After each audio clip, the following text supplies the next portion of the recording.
여러분 안녕하십니까? 정격시사 호성국입니다. 2024년 딱 한 달 남았습니다. 이 남은 한 달에도 여야 대치는 더 극으로 치달을 것 같습니다. 감액 예산안을 두고 국민의힘에선 민주당의 사과와 철회 없이는 추가 협상이 없다. 더불어민주당에서는 정부와 여당의 전향적 태도가 없으면 더 많은 감액도 가능하다. 타협의 여지가 없어 보입니다. 감사원장, 검사 등에 대한 탄핵 추진 그리고 상법 개정, 여야 충돌이 예상됩니다. 전국 현안에 대해서 더불어민주당 김현정 의원과 만나보겠습니다. 월요일에 만나는 품격 토론 오늘로 시즌2 시작합니다. 오늘은 국민의힘 이해훈 전 의원, 더불어민주당 홍익표 전 의원과 함께하겠습니다. 국내 스포츠 소식을 담은 스포츠 먼데이도 준비되어 있습니다. 12월 2일 월요일 정격시사 출발합니다.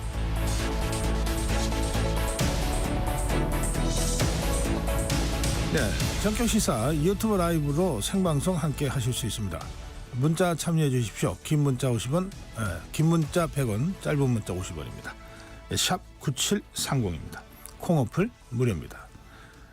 KBS 1라디오 채널 정치경제 사회문화 각종 명품 콘텐츠가 여러분을 기다리고 있습니다. 구독과 좋아요 그리고 좋은 댓글로 여러분 KBS와 함께 해주십시오. 뉴스 브리핑입니다. 세계일보 이현미 기자입니다. 이 기자 어서 오세요. 안녕하세요. 예산안 법정 시한이 오늘입니다. 국회 본회의가 열리죠. 네, 민주당이 밀어붙이고 있는 감액 예산안을 놓고 여야는 어제 저녁까지 벼랑 끝 대치를 이어갔습니다. 민주당은 오늘 본회의에서 예산안을 상정하겠다고 밝혔고요.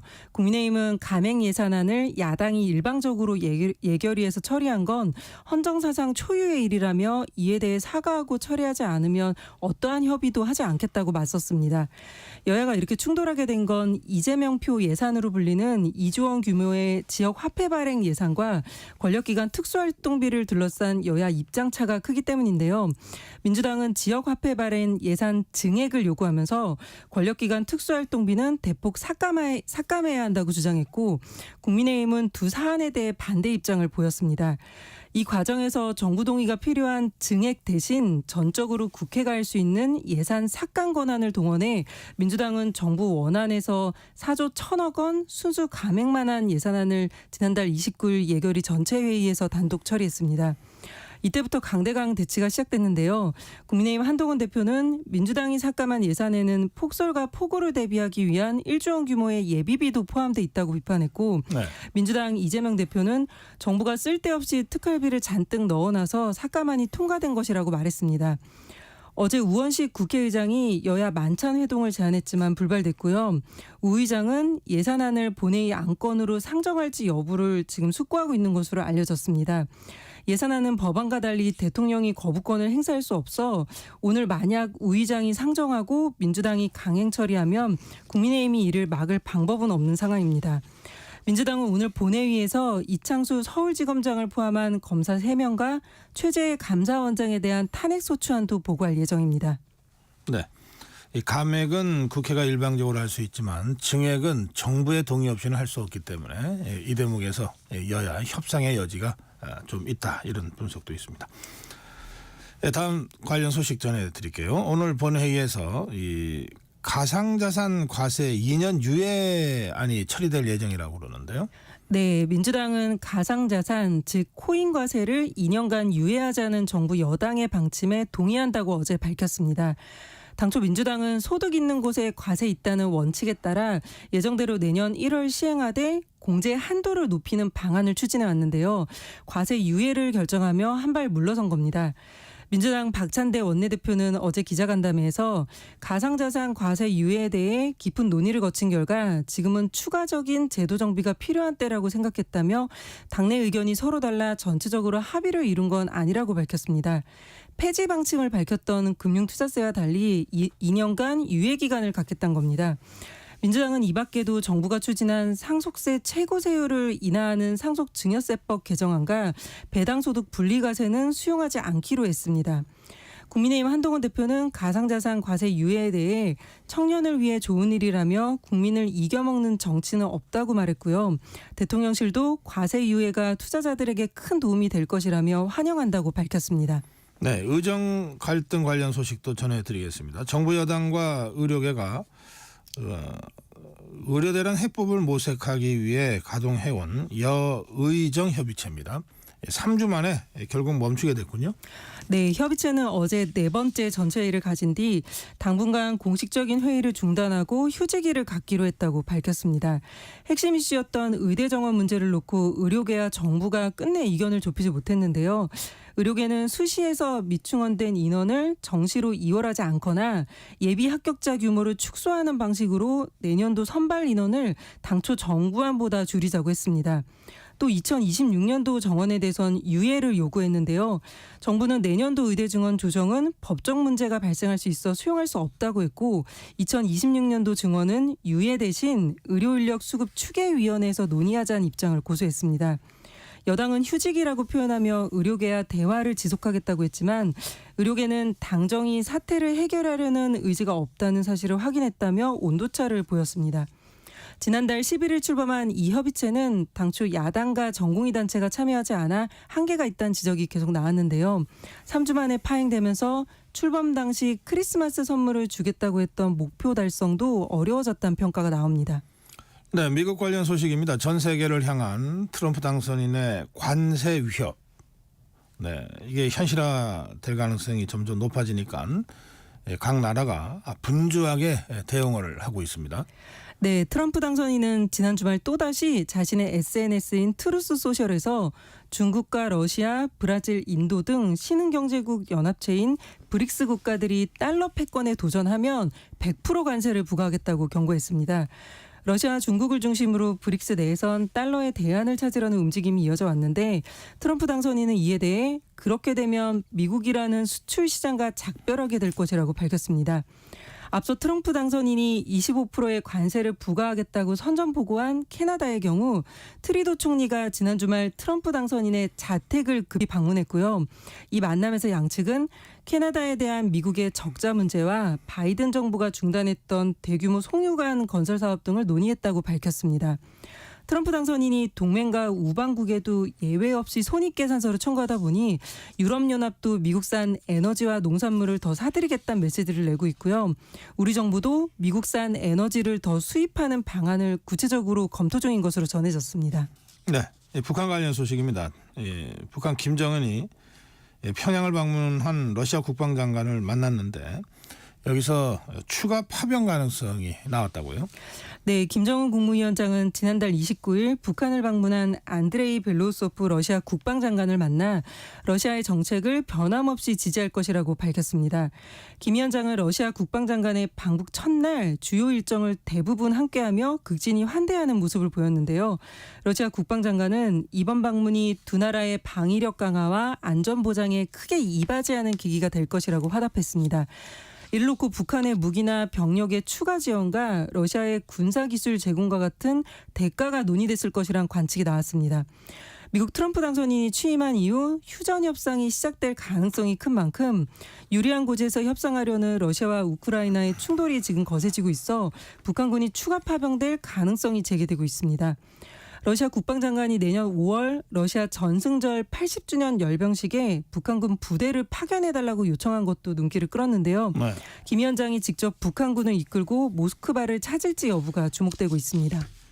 네, 마지막 소식입니다. 교통사고가 나고 나서 차량이 급발진했다 이렇게 주장하는 운전자가 올해 들어서 크게 늘었다고 하는군요.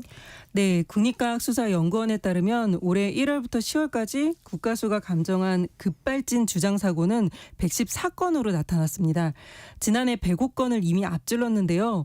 국가수가 급발진인지 아닌지 감정한 사례는 2020년 45건에서 매년 늘다가 올해 역대 최고치를 기록했습니다. 네. 특히 지난 7월 시청역 역주행 참사 이후 급발진 주장이 더 늘었다고 경찰은 설명했습니다. 9명의 사망자를 낸 시청역 사고 피의자가 당시 경찰 조사에서 차량 급발진으로 인한 사고였다고 주장했는데요. 이후 다른 사고에서도 급발진을 주장하는 사례가 크게 늘었다는 겁니다. 하지만 시청역 사고를 포함해 올해 10월까지 5년간 국가수가 감정한 382건의 사고 중 급발진으로 인정된 사례는 한 건도 없었습니다. 가속 페달을 잘못 밟은 것으로 확인된 경우가 전체의 85.6%로 10건 중 8건 이상이었고 이런 운전자는 60대 이상이 90.5%로 대다수를 차지했습니다. 네, 오늘 여기까지 듣겠습니다. 뉴스 브리핑 세계일보 이현미 기자였습니다. 감사합니다. 네, 전격시사 듣고 계신 지금 시각 7시 30분입니다. 전격시사 날씨 정보입니다. 오늘 출근길에는 안개를 주의하셔야겠습니다. 현재 내륙을 중심으로 가시거리 200m 미만의 짙은 안개 낀 곳이 많은데요. 특히 증평과 곡성, 함안과 군위 등지는 가시거리가 100m가 채 되지 않습니다. 교통안전에 유의하시고요. 중서부 지역을 중심으로는 국외 미세먼지가 유입되면서 낮 동안에도 먼지와 안개가 뒤엉킨 연무가 나타나는 곳이 있어 시야가 탁하겠습니다. 오늘은 아침 추위 걱정도 안 하셔도 되겠습니다. 현재 기온 서울이 5.2도, 전주 7.9도, 부산은 9.6도로 어제보다 2에서 3도가량 높게 시작하고요. 평년보다도 5도 이상 높습니다. 한낮에도 평년 이맘때보다 5도 이상 높아서 포근하겠는데요. 서울이 13도, 강릉 16도, 전주 17도, 부산은 18도까지 오르겠습니다. 오늘은 아침부터 오후 사이 수도권과 강원 영서, 충청과 전북 지역에 5mm 미만의 비가 조금 내리겠는데요. 비가 그친 뒤에는 밤부터 북쪽에서 찬 공기가 남하하면서 내일은 서울의 아침 기온이 영하 4도까지 뚝 떨어지겠습니다. 하루 새 급변하는 기온에 감기 조심하셔야겠습니다. 현재 서울의 기온은 5.2도입니다. 지금까지 날씨 정보의 조하늘이었고요. 이어서 이 시각 교통 상황을 KBS 교통정보센터의 서휘영 씨가 전해드립니다. 네, 월요일 출근길 교통량이 일찍부터 늘었는데요. 곳곳에 사고도 있습니다. 먼저 서울 시내 강남 순환로 수서 방향 서초터널에 사고 나서 1차로 통행 어렵습니다. 고속도로는 강릉 방향 영동고속도로 서안산에서 안산분기점까지 정체고요. 반월터널부터 신갈분기점 사이 속도 더딥니다. 이후 용인부터는 짙은 안개로 인해 시야 확보가 어려운데요. 양지터널까지는 교통량도 많고요. 조금 지나 여주 휴게소 1차례는 추돌 사고 나서 사고 처리 안 되고 있습니다. 가시거리가 짧아져 있는 만큼 각별한 주의가 필요하겠습니다. 경부고속도로는 서울 방향 칠곡 분기점 1차로와 조금 지나 칠곡 물류 부근 1차로에 각각 고장난 승용차가 서 있습니다. 이 여파로 칠곡 분기점부터 밀려 지나고요. 경계권에서는 기흥에서 죽전까지 정체인데 그 사이 신갈분기점에 버스 사고 나서 갓길에서 처리 중입니다. 서해안고속도로 목포 쪽 서서울 요금소에서 비봉까지 흐름 답답하고요.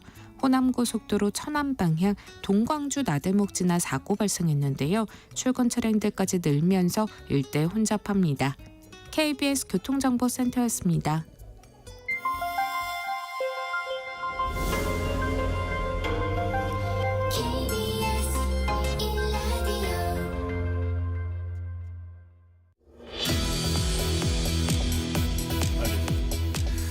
네, 전국 현안 짚어보겠습니다. 더불어민주당 김현정 의원 모시겠습니다. 의원님 어서 오십시오. 네, 반갑습니다. 더불어민주당 평택시병 김현정입니다. 네, 평택시 병 지역구입니다. 그러면 평택시 가불병 중에서 어느 지역입니까? 한 가운데입니까? 그 시청 부근에 네. 중심지가 평택시 병이고요. 이번에 네. 인구가 많이 늘어서 하나 새로 신설된 신설구입니다. 네. 네. 다들 인구 절벽으로 고민을 많이 하시는데 평택시는 인구가 늘고 있습니다. 빠르게. 예, 1년에 한 2, 3만 명씩 늘고 있고 네. 다만 이제 도농복합 도시라서 또 농촌 지역은 또 인구 소멸 문제가 또 심각하기도 합니다. 네. 국회에서는 어디 위원회입니까? 이제 정무위원회 소속이죠. 정무위원회. 네. 주로 금융기관을 네. 다루는 예, 곳이군요. 금융과 공정위, 예. 국민권익이랑 국가보훈부, 총리실 등이 이제 소관기관입니다. 네. 그 지난 주말 토요일이죠. 장애 집회 열렸지 않습니까? 네네. 참석하셨죠? 네, 그렇습니다. 네. 분위기 좀 전해주세요.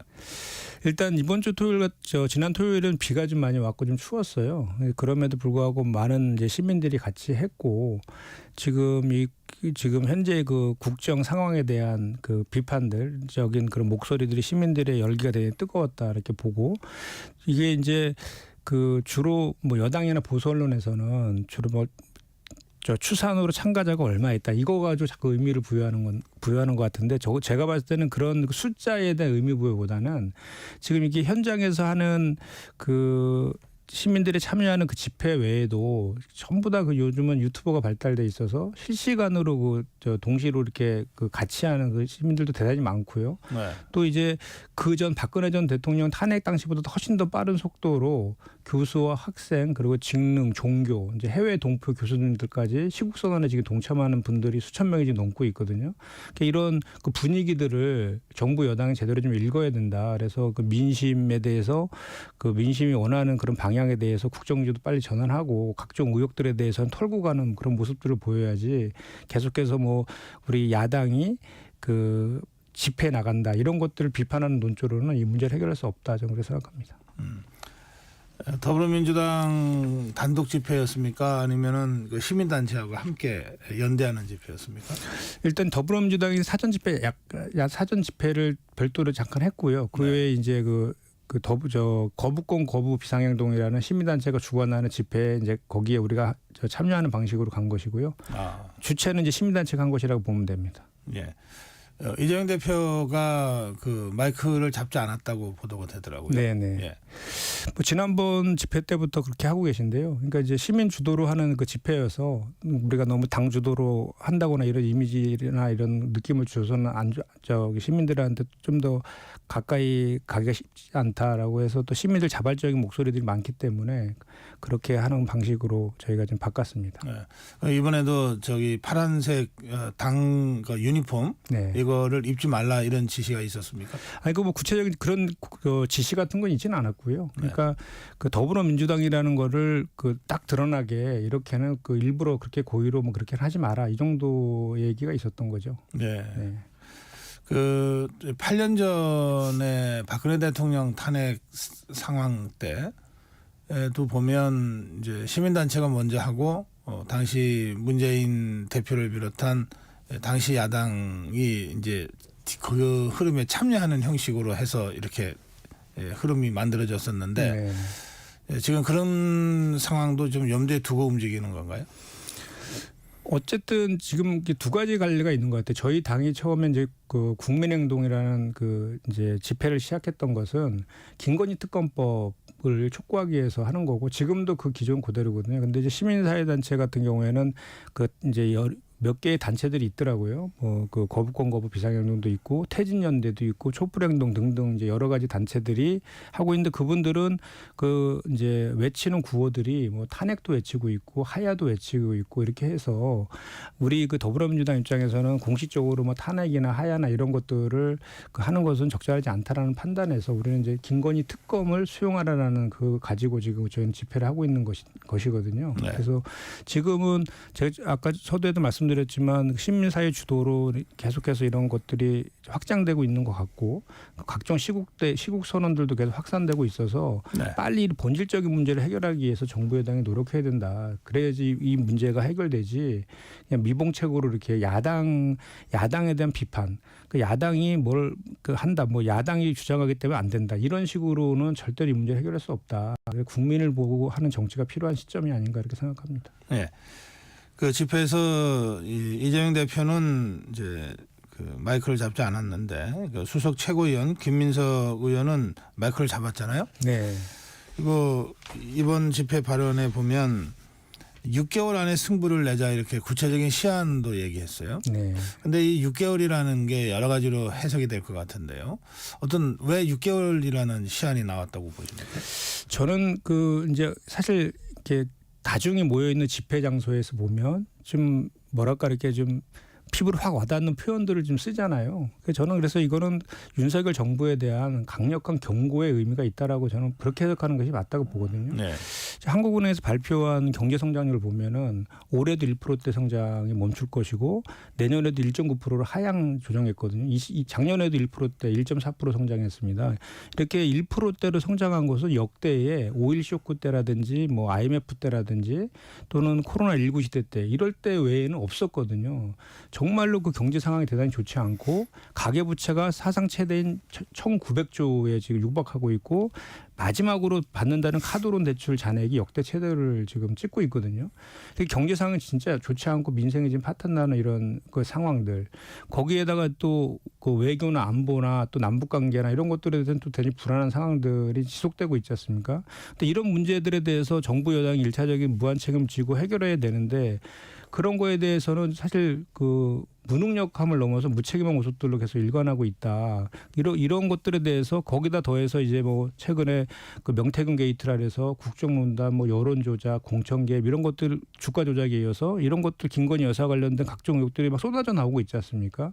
그러니까 이런 문제들에 대해서 민심은 지금 윤석열 정권이 중간에 그만둬야 된다라는 게 압도적으로 지금 높게 나오고 있지 않습니까? 그리고 김건희 특검법을 수용하라는 것이 또 압도적 민심이기도 하고 그래서 그런 거에 대해서 강력한 경고를 이제 보내는 그런 그 메시지였다라고 저는 해석을 하고 있고요. 그리고 그런 것들을 하지 않았을 경우에는 그 민심이 결국은 윤석열 정권을 용서하지 않을 것이다라는 그런 그 의미까지 담아서 그 국민들에게 호소하지 않았나 이렇게 생각합니다. 네. 네, 그런데 이제 일각에서는 이 6개월이라는 그 시한을 구체적으로 얘기한 것이 지금 대법원의 조희대 대법원장이 그 재판 지체와 지연은 없어야 된다고 하는 메시지를 계속해서 강력하게 내고 있지 않습니까? 네. 그러면서 특히 선거법 관련해서는 633이라고 하는 일종의 강행 규정이죠. 네. 이거를 지켜야 한다 이런 메시지를 여러 차례 내고 있습니다. 지난번에 이재명 대표 선거법 1심 재판에서 1년 징역형 실형이 나왔는데요. 집행유예 2년으로요.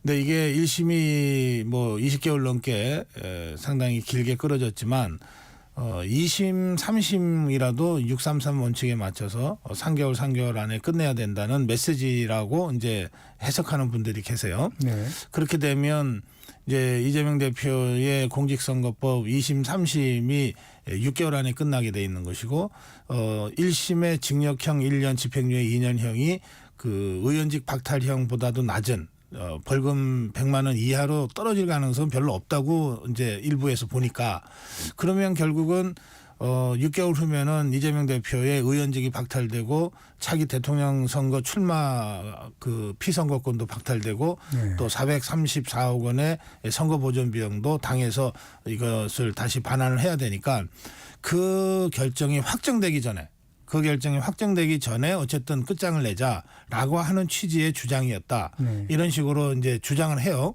그 부분에 대해서는 어떻게 생각하십니까? 근데 사실 그 633 원칙을 지키더라도 6개월 뒤에 이제 일단은 1심에서 유죄가 났지만 저희는 그게 잘못된 사실관계 터잡은 잘못된 법리가 적용된 선고다. 그래서 항소를 좀 했고 충분히 항소와 그 상고심 통해 갖고 저희가 무죄를 그 받을 수 있다라는 저는 생각을 합니다. 그리고 저희 헌법은 이제 무죄 추정의 원칙이 이제 규정되어 있기 때문에 그 3개월 뒤에 그러니까 6개월 뒤에 대법원 판결이 난다 하더라도 만약 가사 100% 그럴 리는 없겠지만 유죄 판결이 확정된다 하더라도 이재명 대표가 그 6개월 뒤에 그러니까 그 출마를 할 수는 없는 거 아닙니까? 어차피 뭐 대선 후보 되려면 그게 이제 무죄라든지 100만 원 미만으로 떨어져야지 출마가 가능한 상황이어서 그런 가정 예를 들어서 유죄 판결을 나기 전에 윤석열 대통령을 하야시킨다 이런 것들은 사실 이재명 대표가 대통령 되는 과정하고는 사실 직접적인 연관은 없는 것이죠. 그래서 그런 주장은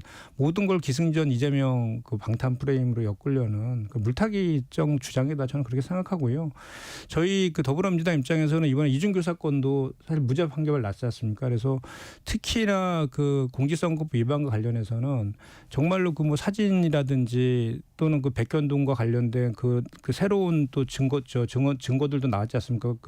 국무총리실의 문서도 새로 나왔고 또 당시에 성남시에 근무했던 전 국장의 새로운 증언들도 나오고 있어서 충분히 항소심에 다퉈볼 수 있다라고 저는 생각합니다. 예. 아까 의원님 그 정무위에서 활동하신다고 그러셨는데요. 네. 그게 이제 금융이나 이 재무 쪽을 이제 처리하는 겁니다. 당에서는 그래서 더불어민주당 안에서 대한민국 주식시장 활성화 TF의 위원으로도 활동하고 계신데 네네.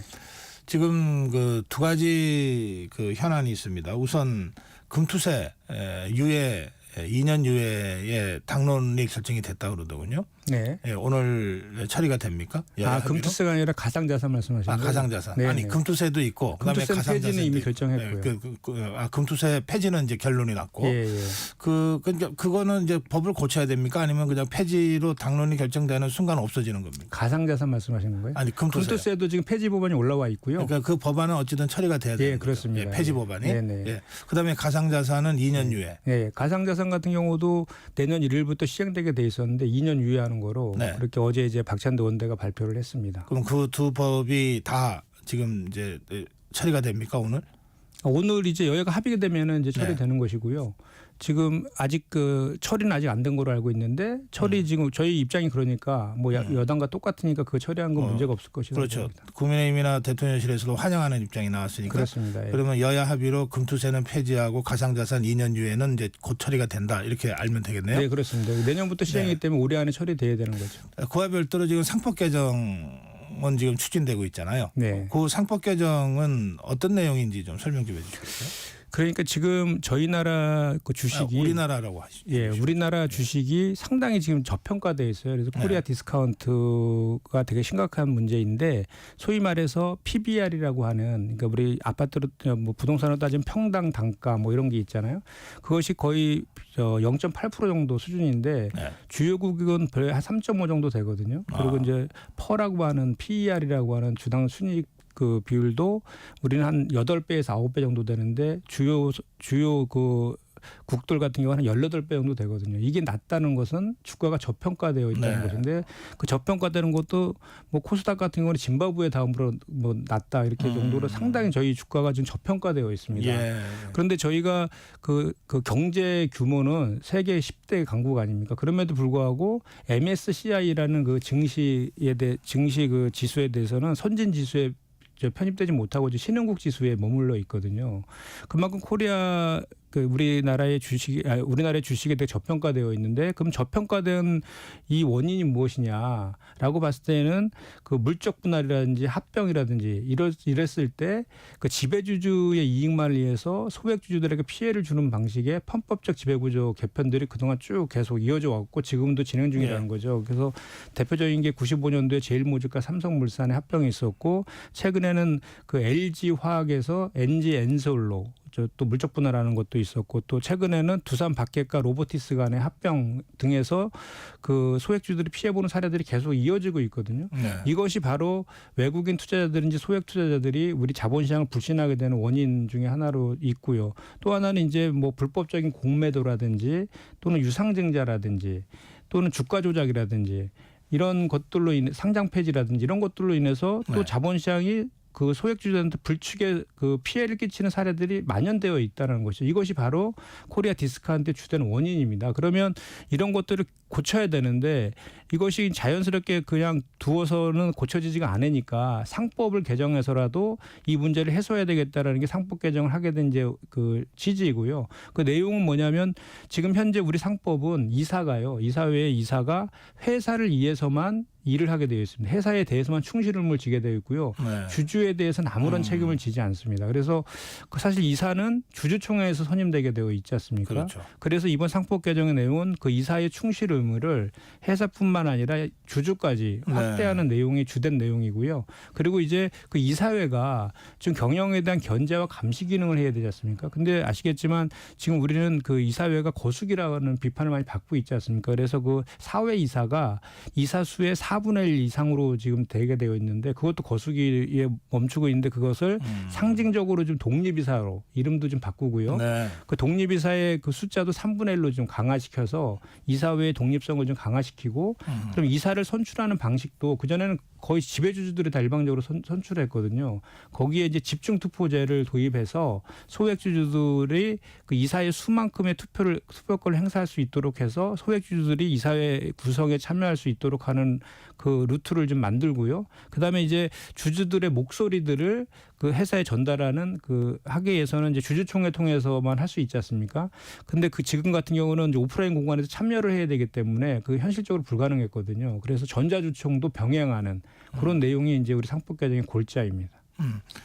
그거는 이제 우리 기업 기업이나 이제 그 기업 오너들 입장에서는 굉장히 중요한 어떤 변화로 받아들여질 것 같은데요. 그렇습니다. 예. 지금 경제계는 이 상법 개정안 더불어민주당이 추진하고 있는 상법 개정안에 대해서 어떤 반응들입니까? 일단 기본적으로 이제 이렇게 됐을 경우에는 이사회가 신속한 의사결정이 어려워지고 또 R&D라든지 미래 산업에 투자하는 것들이 좀 어려워질 것이고 또 소송이 남발될 것이고 외국인 해치 투기자본들의 그 이사회 장악이 가속화될 것이다. 뭐 이런 등등의 이유를 들어서 지금 반대하고 있는 것인데요. 네. 근데 사실은 그거는 그 현재 그것은 그럼 지금까지 상황을 제가 아까도 주가의 상황에 대해서 말씀드렸지만 우리나라의 지난 9월 12일 날 기준으로 봤을 때 그 미국 증시는 평균 16% 상승했는데 우리나라는 코스닥은 15.6% 하락했습니다. 이게 증시의 현실인데 그 증시가 이렇게 저평가되는 원인을 만든 게 바로 네. 그 대기업과 오너 특수관계인들의 그런 아까 말씀드린 편법적 지배구조 개편이라든지 투자자 보호제도의 미흡에서 기인한 것이거든요. 네. 그래서 이 자본시장이 활성화돼야지 투자가 활성화돼서 기업들한테 그 자금이 유입돼서 새로운 투자가 이루어지고 일자리가 창출되고 경제가 선순환되는 거 아닙니까? 그런데 이것을 반대하는 이유를 살펴보면은 기업들이 반대할 이유가 사실 전혀 없거든요. 그리고 OECD의 거버먼스 표준이기도 하고 그럼에도 불구하고 주로 이제 반대하는 그 논거를 보면은 결국은 지배주조, 특수관계인, 그 오너, 경영권 편법, 그 경영진 마음대로 이렇게 회사를 그 운영하고 싶어하는 그런 것들에 대한 허들이 새로 생기는 거에 대한 거부감이다. 저는 그렇게 생각하고요. 예. 근본적으로 이런 상법 개정을 통해서 우리의 거버넌스들이 선진화되고 MSCI의 선진국 지수를 편입되었을 때 우리나라의 자본 시장이 제대로 평가를 받아서 자금이 많이 유입되면 기업한테 좋은 것이거든요. 그런 관점에서 좀 바라봤으면 좋겠다는 생각을 합니다. 예. 지금 이제 의원님 말씀하신 그런 이제 그 한국 증시의 저평가. 네. 사실 이거는 그 주주들의 가치 잠식이잖아요. 네. 그러니까 그것은 뭐 1,400만 명으로 추정되는 이 소액 투자자들 입장에서도 자신의 가치가 제대로 평가받지 못하고 있다고 하는 얘기도 되는 것이니까 그렇습니다. 이것은 단순히 그 기업 그 오너들 이 기업 소유주들의 이해관계를 떠난 국민 전체의 문제라고 하는 관점에서 지금 뭔가 이 상법 개정안이 필요하다. 네, 이런 취지의 설명이신 것 같아요. 네, 그렇습니다. 그래서 지금 현재도 증시 자금이 그 최근 5년 사이에 10배 이상이 미국으로 지금 떠나고 있습니다. 예. 2019년 11조 정도가 저 미국의 투자가 미국 증시로 갔었는데 지금 미국 증시 투자하면 돈 번다. 뭐 이렇게 생각하면 예, 무장으로 투자자들은 떠나고 떠날 있는 수 있죠. 것입니다. 예. 그래서 지금 우리 그 저평가되어 있는 자본시장 쪽에 우리 개인 투자자뿐만 아니라 외국인 투자자 다시 이렇게 유입을 시키기 유입하기 위해서라도 이런 식의 예. 합리화가 필요하다 이런 말씀이시죠. 그렇습니다. 네. 자, 이게 이제 토론회를 한다 그러는데요. 그러면 어쨌든 이 논의의 직접적 상대는 경영계 아니겠어요? 네. 그런데 지금 알려지기로는 한국경제인협회는 참석을 배제시킨다 이렇게 돼 있습니까? 참석을 안 합니까? 아니면은 오지 말라고 그러신 겁니까? 그거는 이제 이 공개 토론회 4일날 있는 공개 토론회는 경영계하고 네. 투자자들 같이 이제 네. 이재명 대표가 같이 이제 참석을 해서 하는 이제 토론회인데 저희가 지난 금요일날도 경제계랑 우리 자본시장 선진화 TF에서 간담회 한 적이 있었는데요. 저희 나라에 경제단체가 8개가 있습니다. 네. 그 중에 저희가 이제 한경협 말씀하신 한경협은 참석을 좀 배제를 시켰는데 이유는 뭐냐면 이게 예전에 정경련 그렇습니다. 이죠. 예. 지금 이게 이름을 바꿨습니다. 예, 예. 그러니까 정경련이 해체됐죠. 그래서 해체된 네. 원인이 당시에 그 국정농단하고 정경유착 때 그 연루돼서 그래서 해체가 된 거거든요. 그 이름만 바꿨는데 그 당시에 이 정경련은 그 이제 연구 쪽으로만 집중하겠다라고 해서 이제 이름을 바꿔서 한경협으로 이렇게 들어와서 하고 있는데 네. 그런 상징성이 있는 이런 코리아 디스카운트의 주되는 원인을 제공한 그런 단체들을 여기에 이제 참여시키는 건 상징성 측면에서 좀 맞지 않다라고 해서 그런 것이고요. 실질적으로는 이 한경협에 속해 있는 기업들이 네. 뭐 삼성이나 LG, SK, 현대차 이런 데 아닙니까 대부분 이런 곳이 대부분 다른 7개의 단체에 다 또 들어가 있습니다. 네. 중복 그 멤버십이 있거든요. 왜냐하면 상장협회, 상장사 네. 협회라든지 뭐 그런 데 들어가 있기 때문에 실질적으로 참여를 다 하죠. 그 금요일 날 하는 간담회에서도 뭐 삼성이나 뭐 LG 이런 데 다 참여했었거든요. 그래서 그 상징적인 그런 의미 외에는 뭐 특별한 의미는 없다라고 보시는 게 맞습니다. 알겠습니다. 지금 시간이 한 1분 정도 남았는데요. 네. 예산안 오늘 처리합니까? 우리 일단 어제 그 삭감한 예산안에 대해서 오늘 본회의 상정을 시켰죠. 네. 상정을 시켜서 이제 좀 아쉽습니다. 저희가 사실 올해 세수결진 3주 정도 예상이 되고 있는 상황에서 지금 민생과 관련된 예산들 지역화폐라든지 뭐 고교 무상교육 예산인지 이런 걸 좀 증액하고 불효불급한 예산 외에 사실 그 쌈짓돈이라고 할 수 있는 특활비라든지 예비비 이런 것들에 대해서는 좀 삭감하는 그런 내용들로 계속 그 정부와 여당과 협상을 했었는데 결국은 그 삭감안을 처리하지 않으면 저기 증액을 할 수 없다라고 정부 여당의 네. 강력이 나오는 바람에 부득이하게 어제까지 그러니까 30일까지 그 예결위의 그 활동 기간이었거든요. 그때까지 이걸 결의하지 않으면 정부 원안대로 올해 본회의 상정될 수밖에 없는 상황이어서 부득이하게 우리가 삭감안으로 올렸는데 네. 지금도 뭐 우리 당의 입장은 여당에서 정부에서 수정안을 제시하면 충분히 더 논의하겠다는 입장이기 때문에 수정을 네. 제시하면 충분히 더 논의할 수 있다라고 생각합니다. 그럼 오늘 어떻게 될지 모르는군요. 아직은 확정되진 않았죠. 알겠습니다. 예. 오늘 여기까지 듣겠습니다. 네, 고맙습니다. 네, 고맙습니다. 네, 더불어민주당 김현정 의원이었습니다.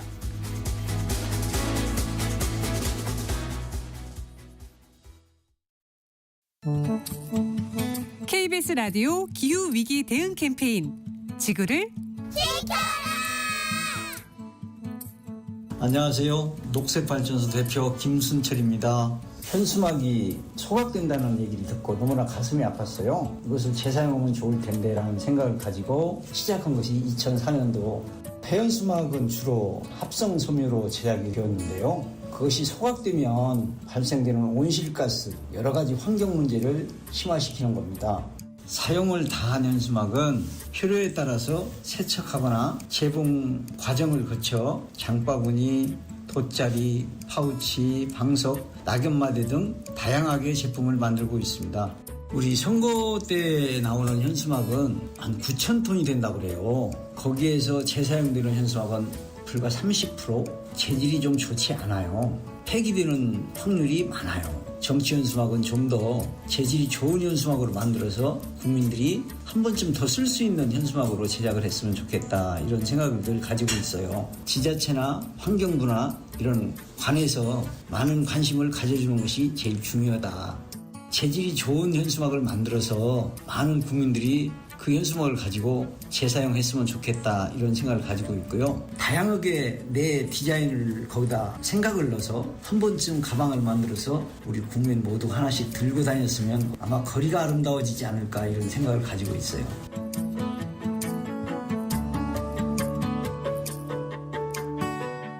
뜨거워지고 있는 지구. 지금 우리의 문제입니다. KBS 라디오 기후위기 대응 캠페인 지구를 지켜라 였습니다.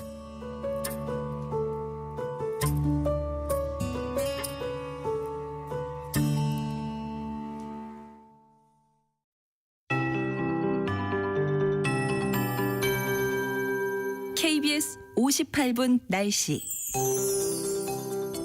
12월의 첫 출근길인 오늘은 큰 추위 없이 시작하고 있습니다.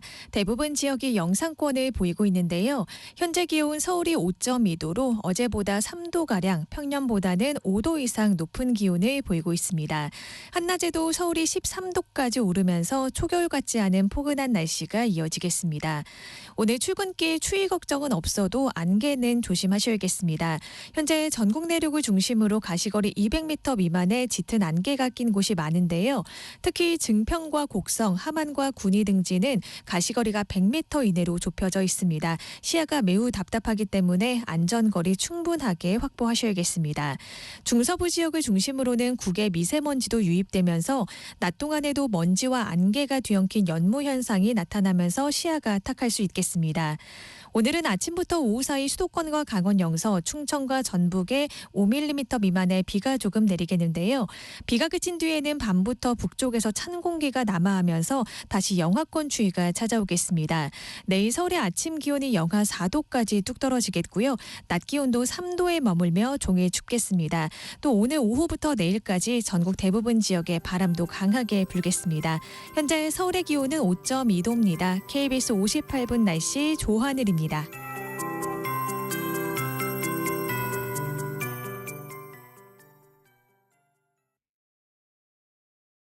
정성을 다하는 국민의 방송 KBS가 8시를 알려드립니다. AM 711kHz, FM 97.3MHz, KBS 1라디오입니다. HLKA.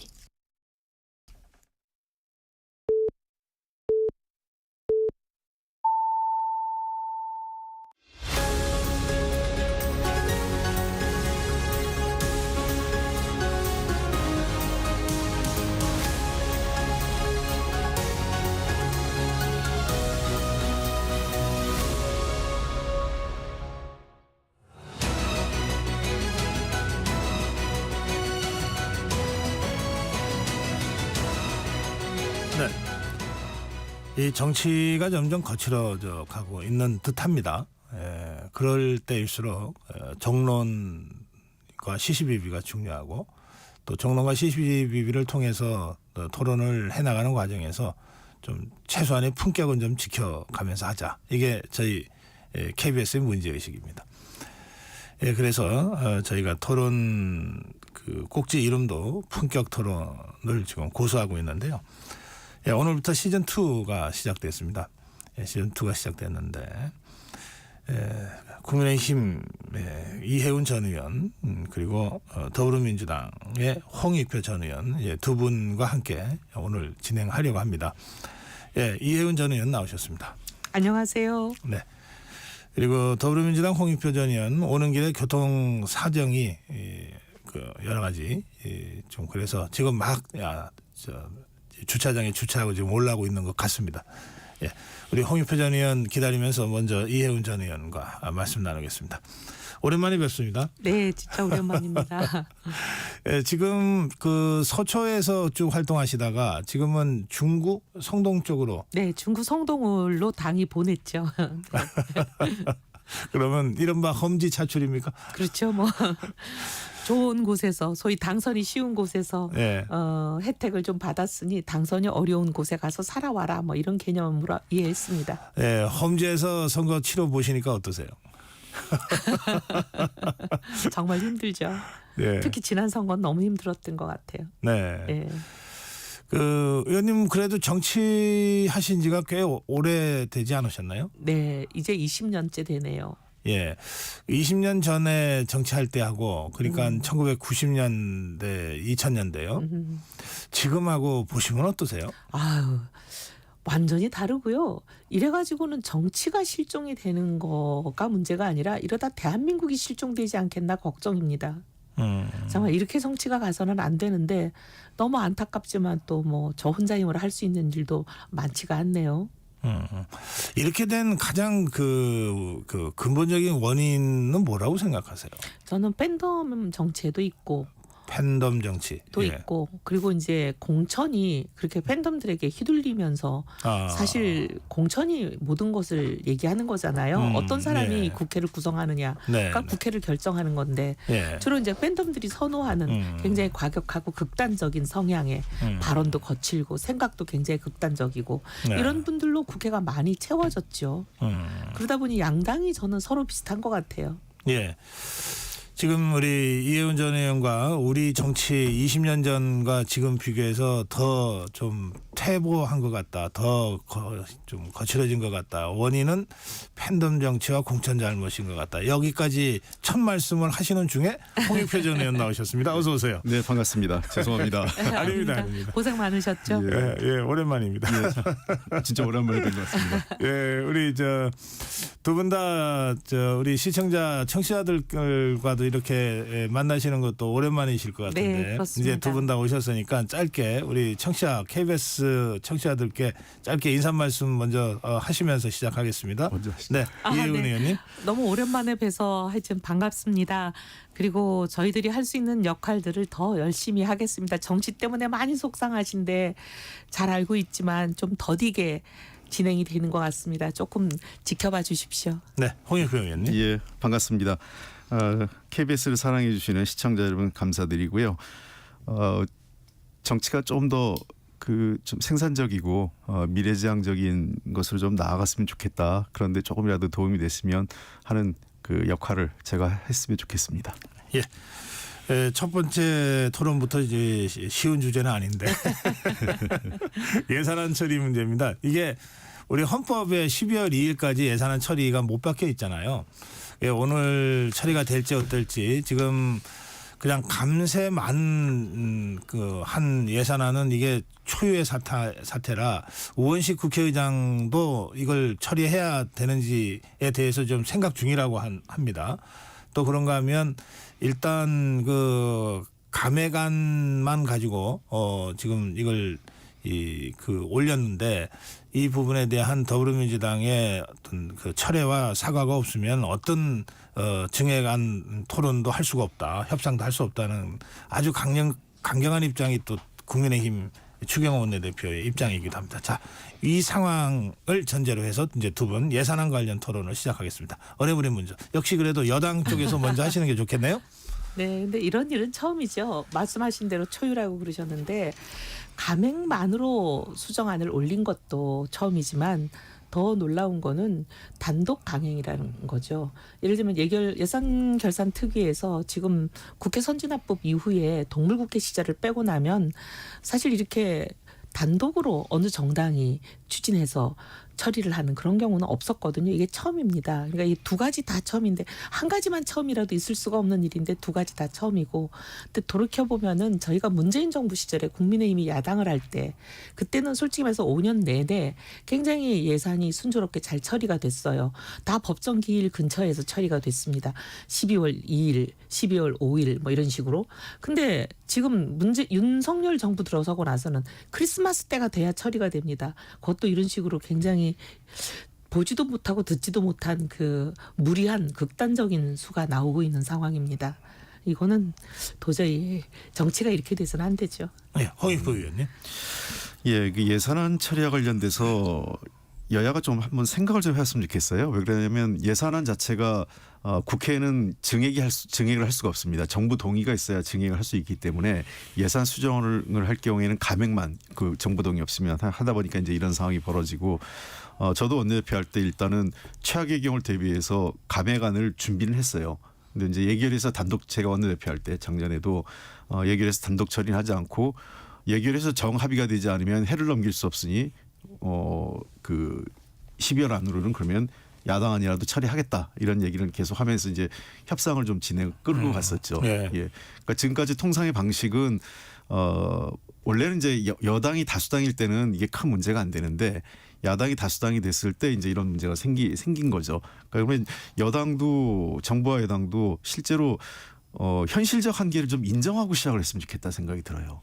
현실적 한계라는 것은 그 여당이 원하는 대로 다 처리할 수가 없는 거 아니겠습니까? 그렇다면 일정 정도 야당의 의견을 좀 수용해가면서 양보할 부분은 양보하고 예를 들면 특활비나 특경비가 지금 가장 그 문제가 됐다면 특활비와 특경비의 일정 부분을 뭐 예를 들면 전액 삭감이 어렵다면 한 30% 내지 한 40% 정도를 삭감하는 수정안을 제안을 하면서라도 그 합의안을 만들 수 있는 노력을 해야 되는데 그런 노력들이 제가 이번에 좀 그 여의도 주변에서 얘기를 들어보면 원내대표들 간에도 잘 협의가 이루어지지 않았고 그다음에 예결위 안에서도 여야 간사 간에도 협의가 안 되면서 최악의 상황이 지금 초래된 것 같습니다. 그 원내대표 할 때의 이제 경험까지 말씀을 하셨는데 그러면 지금 더불어민주당이 일단 이 감액안을 올리긴 했지만 그러나 뭔가 협상에 대비한 뭔가 다른 안을 갖고 있을 가능성이 좀 있습니까? 그러면 협의가 되면 바로 이렇게 처리하는 겁니다. 보통 이제 그 국회는 늘 수정안이 올라오면 수정안을 먼저 표결 처리합니다. 네. 그렇기 때문에 지금 현재는 이제 원안이 그 더불어민주당이 통과한 지금 그 예결이 아닌 원안입니다. 그 자동 부의돼 있죠. 12월 2일로 이제 자동 부의가 되는 건데 그 안을 처리하기 전에 만약에 여야 합의가 되면 합의된 안을 국회의원 30명인가요?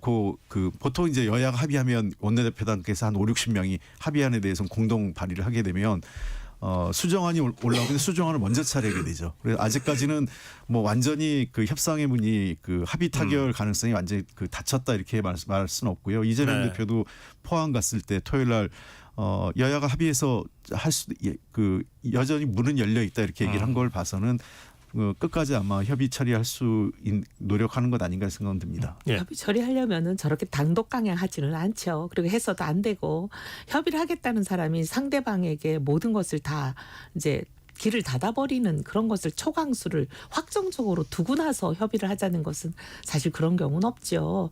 그 협의할 마음이 있나 이렇게 보는 거죠.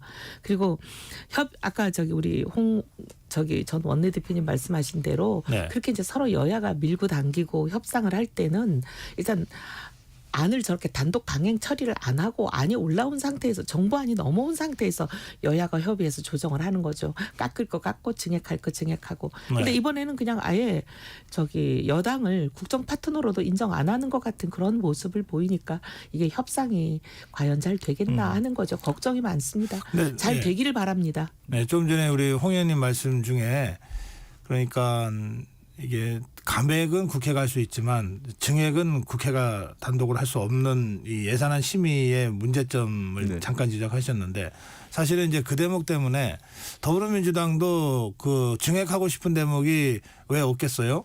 특히 그 이재명 대표와 직접 관계된 지역화폐라든지 이런 부분은 증액하고 싶어 하잖아요.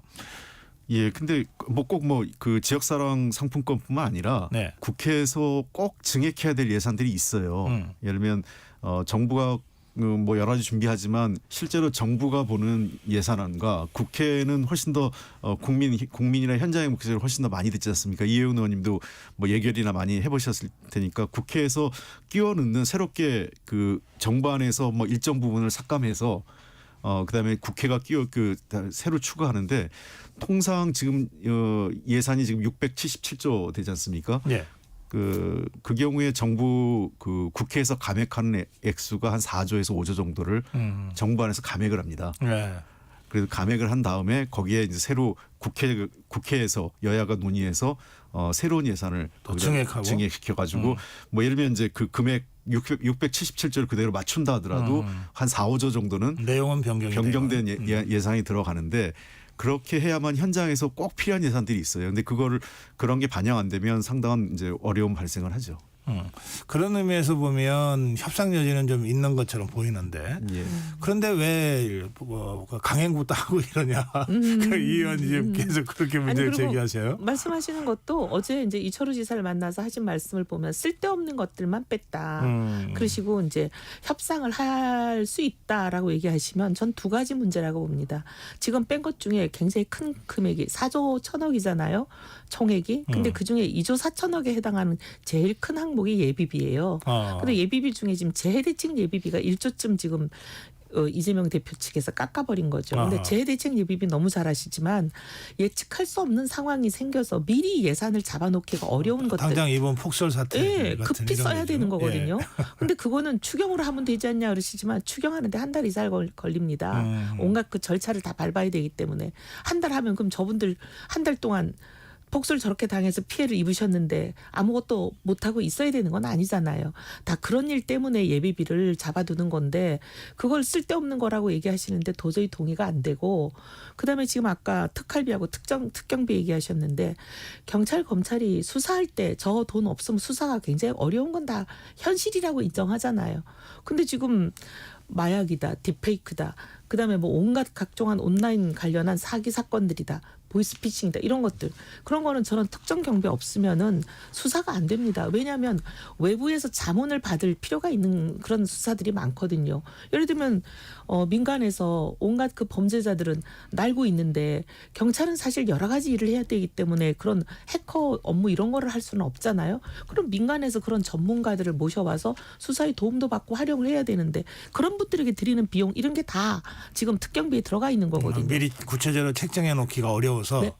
예비비는 예비비하고 또 다른 이슈예요. 그 예비비는 책정해 놓기가 어렵기 때문에 이제 잡아놓은 거고. 근데 요거 지금 경찰 관련한 특경비 같은 거는 미리 잡기는 잡죠. 근데 이거는 외부에서 수사에 조력을 받을 전문가들을 모실 때 이런 거 다 쓰는 거거든요. 근데 그런 거를 저렇게 아예 전액 삭감을 해버리면 그럼 한 푼도 없이 어떻게 수사가 되겠습니까? 이건 국민들에게 바로 직격탄이 가는 거예요. 그 약간 오해가 있으신데요. 이렇게 보시면 될 것 같습니다. 일단은 이제 원인 제공은 윤석열 정부하고 특히 검찰 그다음에 대통령실이 제공을 했습니다. 잘 아시는 것처럼 예비비는 그 목적 예비비하고 일반 예비비가 있는데 목적 예비비 같은 경우는 이제 그 예비비 편성할 때 그런 어떤 목적에 쓰라고 해서 편성이 되거든요. 근데 그 지난번 그 윤석열 정부가 그 지난해 그리고 그 출범한 이후 계속 이 대통령실 이전과 관련된 문제, 그다음에 해외 방문과 관련돼서 예비비를 그냥 가져다 썼어요. 원래 그거는 조금 그 예비비 목적의 취지에 부합하지 않는 겁니다. 그러니까 이 해외 순방이라든지 또는 대통령실 이전과 관련된 거는 예산안에 반영을 했었어야 되는 건데 그걸 잘 못 해가지고 그러니까 일종의 편법이죠. 쉽게 돈을 쓰기 위해서 예비비를 그 대통령이 자기의 쌈짓돈처럼 생각하는 건 잘못됐다. 그래서 그거를 개선하는 얘기를 요구를 계속했는데 개선하지 않았기 때문에 예비비 삭감이 있고요. 일단은 그 일부 삭감되긴 했지만 재난 대비해서는 1조 5천억 이상이 반영돼 있기 때문에 당장 그 우리가 통상적으로 그 아주 그 돌발 사태가 벌어지지 않는다면 그 범위를 넘지 않는 범위 내에서 지금 저 재난재해 비용을 사용을 했었습니다. 네. 그다음에 두 번째 특활비하고 특경비인데요. 특활비하고 특경비 이외에 수사비나 이런 것들은 다 예산을 올렸습니다. 마약 수사비 같은 경우 작년에 제가 그 원내대표 했을 때에도 마약 수사비를 전년 대비 거의 그 90% 이상 인상을 했었어요. 그러니까 충분히 수사비는 주는데 이 특활비하고 특경비 같은 경우는 지금 예산 돈 사용과 관련돼서 투명하지 않기 때문에 문제가 되거든요. 그러니까 검찰들이 그러니까 명절 때 떡값 준다든지 자기들끼리 돈을 그냥 나눠 쓴다든지 또는 여러 가지 이 유흥이라든지 이런 데에서 근거 없이 돈을 쓰는 게 반복적으로 되었기 때문에 특활비하고 특경비에 대해서 좀 증빙을 해라. 라고 했는데 증빙을 전혀 하지 않았고요. 나중에 이제 다 끝나가지고 증빙하겠다고 그제서야 했는데 또 자료 제대로 제출하지 않았고, 그리고 작년에 제가 원내대표 할 때 몇 번을 얘기했습니다. 그 제도 개선하고 내부 통제 방안을 만들어라라고 요청했는데 전혀 제도 개선이 없었어요. 왜냐하면 아까 이혜훈 의원님 말씀하신 것처럼 마약 수사 같은 경우는 장기 수사, 뭐 예를 들면 한 2, 3년 이상 걸리기 때문에 매년 이렇게 보고하면 드러난다 그래서 그런 경우는 3년 정도의 시한도 주겠다 그랬어요. 그러면은 특수한 경우에는 3년이든 얼마 시간을 줄 테니 제도 개선을 안을 가져오면 적극적으로 하겠다고 했음에도 불구하고 그 검찰이나 또는 경찰 쪽에서 어떤 형태의 제도 개선을 가지 않은 점도 유감스럽습니다. 알겠습니다. 근데 이런 게 있죠. 이제 홍익표 우리 전 의원님이 원내대표를 하실 때는 저렇게 합리적으로 문제를 지적하고 그 문제를 고쳐라. 고치면 우리가 충분히 주겠다. 이런 방식이었거든요. 저희는 그거 동의합니다. 왜냐하면 검찰도 문제가 많고 예산 쓰는 데 있어서 그 룰을 어기는 경우가 많기 때문에 그래서 그런 부분에 대해서는 저희도 동의하고 저희도 그런 요구를 많이 했죠. 근데 이번에 이제 이재명 대표님 하시는 방식은 전액 삭감은 부당한 거죠. 예를 들면 뭐 전체 돈 중에서 이런 제도 개선을 안 하면 얼마를 삭감하겠다. 그중에 몇 프로를 삭감하겠다. 이런 거는 이해가 되는데 지금 전액 삭감을 해버리면 그리고 하시는 말씀이 협상할 수 있다. 협의할 수 있다라는데 이거는 마치 검찰 경찰 길들이기 같아요. 예를 들면 그러니까 많은 사람들이 지금 이재명 방탄용 예산 삭감 아니냐 이런 얘기를 하는 게 일장 깎아놓고 와서 너희들이 어떻게 하는지 보고 더 줄라면 줄게 이렇게 나오시는 거잖아요. 네. 특활비 갖고 무슨 방탄을 하겠습니까? 검찰이 특활비 더 주면 그 이재명 대표 수사 안 하고 안 주면 더 하고 그러진 않으니까 이게 이재명 대표의 방탄용이라는 건 너무 과한 것 같고요. 어쨌든 특활비나 특선무 특경비 이 두 개의 필요성 자체를 아주 부인하지는 않겠습니다. 저도. 근데 그러나 이러한 것들이 제대로 어쨌든 국민의 세금이기 때문에 제대로 잘 쓰이고 허투루 쓰이지 않도록 제도 개선안을 검찰을 비롯해서 정부가 선제적으로 가져와야 돼요. 가져오지 않으면 지금 이제 특히 이제 국정원에 이런 돈이 굉장히 많은데 국정원은 정말 저희가 정보위에서도 접근하기 어렵습니다. 검찰보다 더 어려운 게 국정원. 제가 정보위원장 해봐서 알죠. 아시죠? 예. 자, 지금 이 상황에서 여야가 협상으로 언제든 뭐 수정안을 낼 수는 있죠. 근데 이 경우에 이게 워낙 초유의 사태라고 두 분 다 말씀을 하셨으니까 우원식 국회의장이 여야 협상을 한 번 더 종료하거나 뭐 어제 그런 모임을 주선했는데 잘 안 됐다고 하는 보도가 있었습니다만 국회의장으로서는 뭐 이런 여야가 타협으로 이 국정과 의정을 원만하게 이끌어가기 위해서 할 수 있는 모든 걸 다 해야 되는 또 책임이 있잖아요. 그 가능성이 좀 있습니까? 어떻게 보세요? 제일 잘 아시는. 그래서 이제 그 자동 부의돼 있기 때문에 2일인데 의장으로서는 일단 그 정기국회 끝나는 날이 12월 10일이거든요. 12월 10일까지는 조금 더 협상을 좀 요청할 수 있을 것 같아요. 교섭단체 대표들한테. 네. 그래서 아직까지 그 2일날 바로 처리할지 이 문제는 좀 확실치 않습니다. 현재까지는요. 근데 제가 보기에는 분명히 그렇게 하실 거라고 봅니다. 예. 왜냐하면 아까 이제 우리 홍익표 의원님도 애둘러서 표현하셨지만 현장에서 필요한 예산이 대부분 의원들의 지역구 예산이거든요. 네. 민주당 의원들이 지금 거의 한 180명 넘으시죠.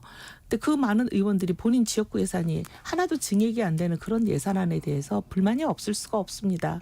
그러면 우원식 국회의장이 정치 중립을 지켜야 되는 그런 의장의 지위로서도 사실 이런 헌정사상 초유의 어떻게 보면은 굉장히 무리하고 극단적인 예산 삭감에 대해서 그냥 이대로 통과시키거나 이대로 부의하시기는 표기를 붙이기는 어려우신 부담이 있고 거기에 플러스 자기와 평생 정치를 같이 했던 자당 소속 의원들의 그 지역구 예산에 대한 수요를 그냥 모른 채 하고 넘어가긴 쉽지는 않을 겁니다. 그래서 분명히 협상을 요청하고 중재를 하시고 그런 노력을 하실 거라고 봅니다. 알겠습니다. 자, 그런가 하면 오늘 본회의에서는 이 최재해 감사원장 탄핵 소추안 보고, 그다음에 이창수 서울중앙지검장을 비롯한 검사 3명에 대한 탄핵 소추안 보고가 있을 예정입니다.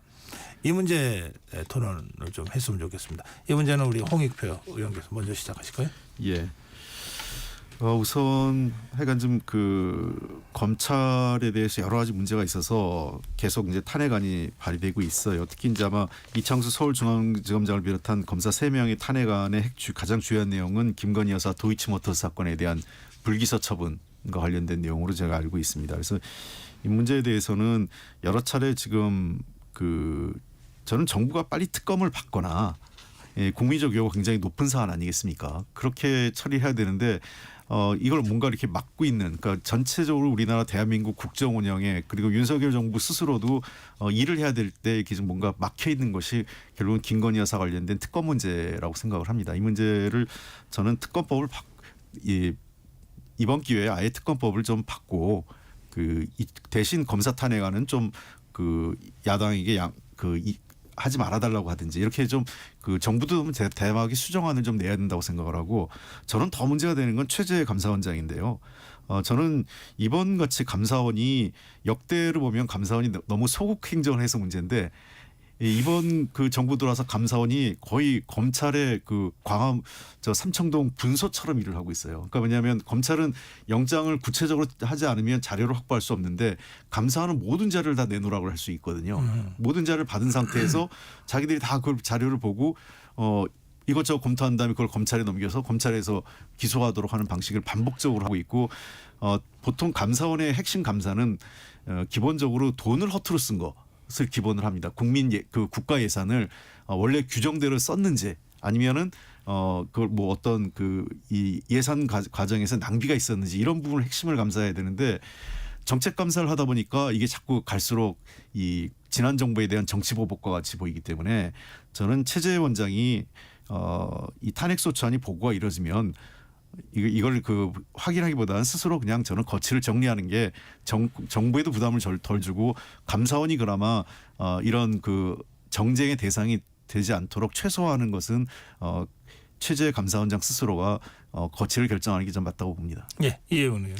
정책 감사에 대해서 이제 말씀을 하셨는데, 사실 정책 감사라는 명분으로 어떻게 보면 국민들이 도저히 납득하기 어려운 고강도 처분들을 내린 게 문재인 정부 때 극에 달했다고 생각합니다.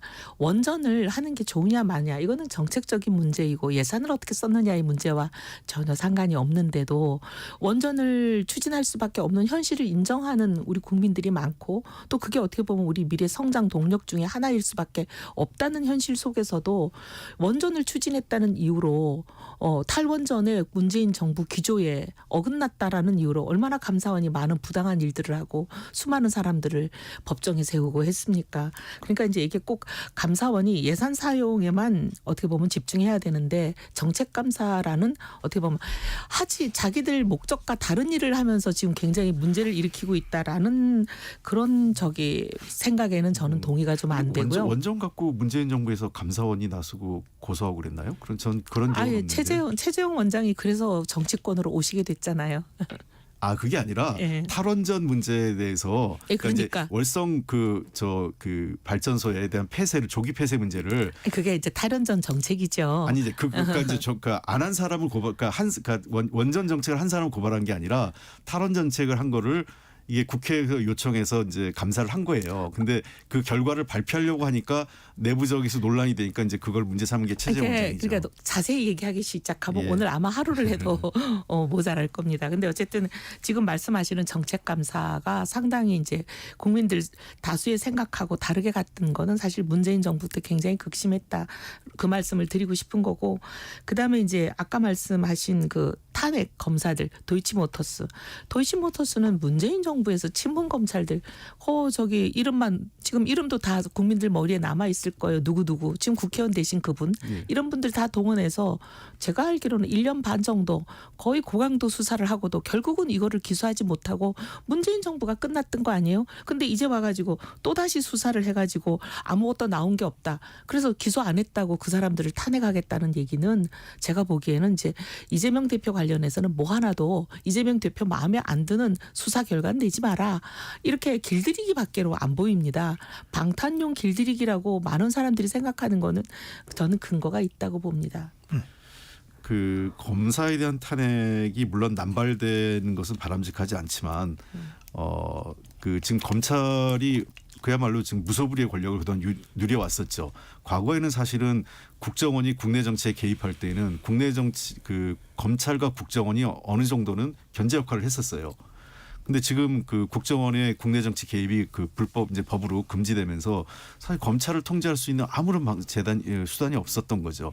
수사와 기소권을 독점하다시피 하면서 본인들이 심지어 자기들 검찰들은 접대받은 거를 어떻게든 계산을 해가지고 99만 원, 100만 원 이하로 해가지고 불기소하는 제 식구 감싸기를 비일비재했었죠. 김학의 전 법무부 차관에 대한 출국 금지 조치와 관련된 것도 부당한 그 당시에 출국 금지가 정당했다고 지금 법원에서 판결 났지만 해당 그 했던 사람들을 전부 다 기소해가지고 수사하고 기소해서 애를 먹였던 거 아니겠어요? 저는 그 검찰에 대한 이 선출된 입법부가 어느 정도 견제하고 탄핵을 할 수 있다는 것은 저는 정당한 권리라고 생각을 합니다. 사유에 대해서는 여러 가지 호불호가 있을 수 있겠지만 저는 그 검사 탄핵 자체가 나쁘다 이렇게 생각하지는 않고요. 저도 그렇게 생각해요. 검사 탄핵이라는 제도를 두는 이유는 이런 경우 아주 극단적인 경우에는 활용할 수 있는 하나의 카드가 될 수 있기 때문에 그런 제도가 있는 건데 제가 지금 이제 지적하고 싶은 것은 지금 이번에 올라오는 검사 탄핵 대상이 되는 이분들이 김건희 여사 관련한 문제. 아까 지적드린 대로 문재인 정부도 못 찾았던 혐의예요. 혐의를 인정하지 못했던 거죠. 검찰총장이 윤석열 대통령이었고요. 그다음에 이미 정부의 의견보다는 윤석열 그 사단이 검찰 조직을 완전히 장악한 상태였기 때문에. 근데 그렇지만 그러고 나서 윤석열 검찰총장이 사임하시고 나서 후임으로 오신 분은 아주 또 정반대로 거꾸로 그렇게 하시지 않았나요? 지금 무슨 민주당 국회의원이시잖아요. 자, 여기까지 하겠습니다. 잠깐 쉬었다 하겠습니다. 풍작토론 시즌2 오늘은 이해훈 국민의힘 전 의원 그리고 홍익표 더불어민주당 전 의원과 함께하고 있습니다.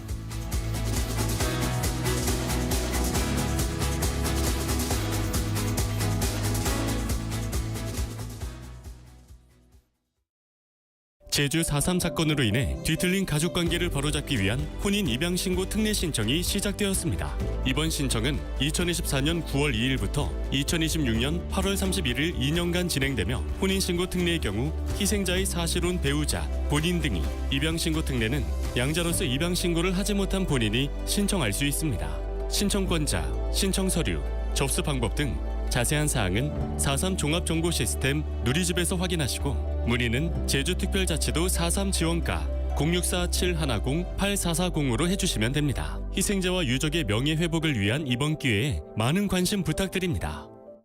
잠시 후 8시 반부터 일부 지역국에서는 해당 지역 방송을 보내드립니다. 워렌 버핏은 가치 투자, 필립 피셔는 성장주 투자, 피터 린치는 장기 투자. 방법은 달라도 목표는 하나. 성기영의 경제쇼가 성공의 길로 안내합니다. 깊이 있게 명쾌하게 지금 이 시대 경제에 관한 모든 것을 알려드립니다. 평일 오후 4시 5분 성기영의 경제쇼와 함께하십시오.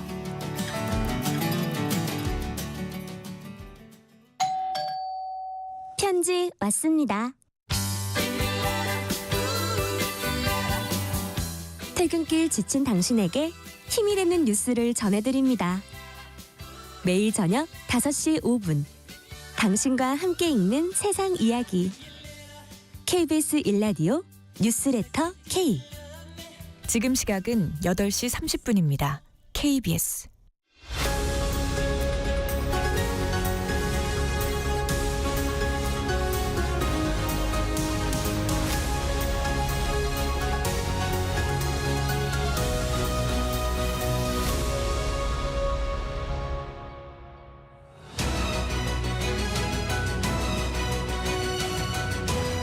본격 토론 시즌2입니다. 오늘은 국민의힘 이해훈 전 의원, 더불어민주당 홍익표 전 의원과 함께하고 있습니다.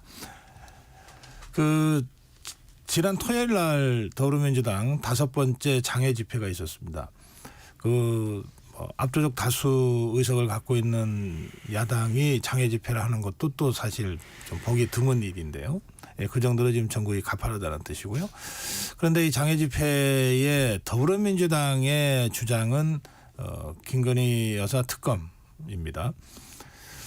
지금 김건희 여사 특검법 3번째 재표결이 12월 10날로 예정돼 있고요. 이 문제 관련해서는 지금 국민의힘 내에 단계 사태와 연관이 돼서 상당히 좀 어지러운 기류들도 감지되고 있는 이 상황이거든요. 그래서 이 문제를 좀 엮어서 더불어민주당의 장애투쟁 그리고 12월 10날로 예정돼 있는 재표결 전망, 그다음에 이것과 연관된 국민의힘의 내부 사정, 이런 좀 복잡한 사정을 두 분이 좀 품격 있게 토론해 주시면 좋겠습니다. 자, 이 문제는 어느 분이 먼저 하시겠습니까? 먼저 하시죠. 글쎄요. 이해훈 의원. 저희가 지금 공격을 당하는 방어 자인 사안이기는 한데, 근데 이제 김건희 여사 특검법에 대해서 지금 당내에 좀 복잡하긴 합니다. 왜냐하면 한동훈 대표가 어떤 쪽으로 지금 스탠스를 정할지 굉장히 이제 연기를 피우고 있는 상황이에요. 기자들이 김건희 여사 특검법에 대해서 이제 어떻게 보면 표결에 동참할 것이라고 명시적으로는 얘기는 알지만 그런 취지로 검토하고 있다는데라고 얘기를 하니까 본인이 답변하지 않겠다 이렇게 말씀하신 보도를 봤어요. 근데 일고의 가치도 없다라고 얘기하던 스탠스에서 지금 답을 안 하겠다라고 하는 거는 상당히 검토하는 거 아니냐. 네. 그런 생각이 들죠. 특히 이제 당원 게시판 논란은 이번에 고발까지 하면서 굉장히 일단락이, 저는 고발을 하면 좀 이게 좀 잦아지고 일막이 좀 끝이 나지 않을까라고 기대를 했는데 어제 보니까 고발을 했는데 또 다른 쟁점이 점화가 되는 것 같아요. 왜냐하면 본인이 다른 가족들 명의로 내가 글을 올렸다라는 혐의에 대해서는 이건 허위 사실이다 라면서 이제 고발을 하셨는데, 네. 지금 문제가 되고 있는 여러 명의 가족들 숫자도 많잖아요.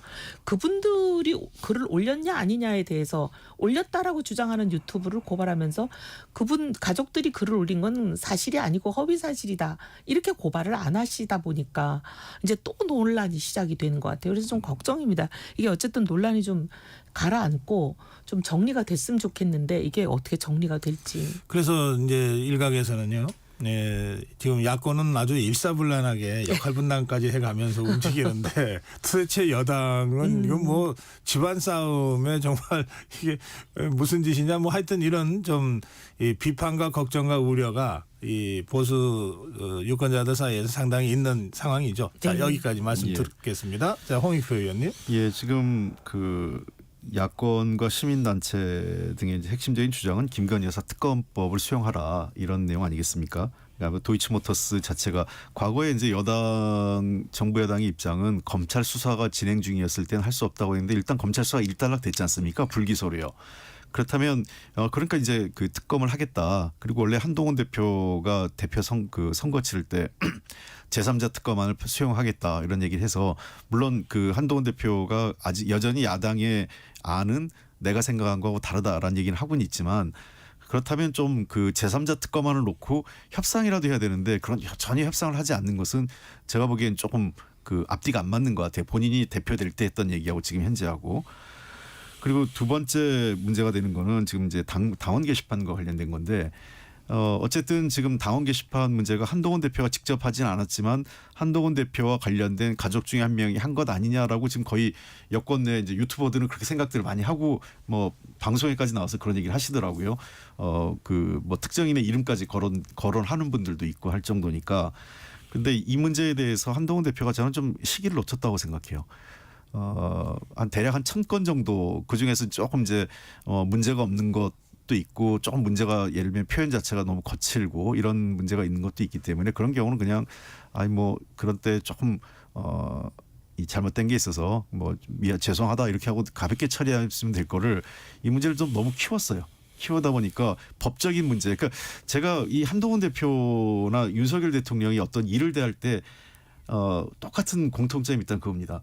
어떤 문제, 우리가 정치를 할 때는 법적인 문제 이전에 정치적인 문제나 도덕적, 윤리적인 문제를 먼저 보잖아요. 근데 대통령이나 한동훈 대표의 공통점은 법적으로 무슨 문제가 있냐 이걸 먼저 해서 사실 법적으로 문제 없습니다. 당원 게시판은 당원들이 자유롭게 표현의 자유를 할 수 있는 것이기 때문에 뭐 임금님을 욕해도 대통령을 욕해도 괜찮은 거예요. 그러니까 도리어 그거를 어떤 허위 사실만 아니라면, 그러니까 허위 사실과 어떤 그 명예훼손이라면 그 경우에는 그 당사자가 고발을 해야 되는 거죠. 그럼 윤석열 대통령이나 김건희 여사가 고발을 해야만 저게 법적으로 문제가 되는 거고 또 과거 그 드루킹 때와 같이 매크로 수법을 해서 대규모로 그 게시판에 올렸다면 그거는 이제 업무방해죄가 적용이 될 수 있는데 두 건 다 적용되지 않을 것 같아요. 그러니까 법적인 문제가 없기 때문에 아마 한동훈 대표도 잘 아니까 법으로 하자는 얘기는 경찰이나 검찰이 수사를 해보다가 이거는 그냥 아무것도 없습니다. 무혐의 처리가 끝날 거예요. 그러니까 근데 그러면 여전히 의혹은 해소 안 되죠. 왜냐하면 지금 의혹의 핵심은 한동훈 대표를 포함해서 가족들이 윤 대통령과 우리 김건희 여사를 비방했냐 안 했냐 거기에 초점이 있는 그렇습니다. 거기 때문에 이거는 이제 규명은 사람들은 뭐라고 생각하냐면 제가 이제 지역구에 나가 보면 아니 1분이면 해결될 일을 아이디가 그 사람들께 진짜 그 사람들 걸로 됐는지 주민번호만 얘기하면 대조해 보면 되잖아요. 왜냐하면 당원 게시판에 이제 회원 가입을 할 때는 주민등록번호를 치게 돼 있으니까. 그러니까 본인과 본인 가족 주민등록번호가 맞는지만 확인해주면 1분이면 끝날 일을 왜 이렇게 당을 오랫동안 복잡하고 힘들게 하냐. 수사를 요청할 문제도 아니에요. 그러니까 그냥 그 한동훈 대표가 관련 그 사무처, 그 당의 사무처가 있지 않습니까? 사무처 직원한테 그 게시판 관리하는 직원한테 그거 확인해봐 누군지. 그러면은 끝나는 일인데. 길어야 1시간 이렇게 찾는데.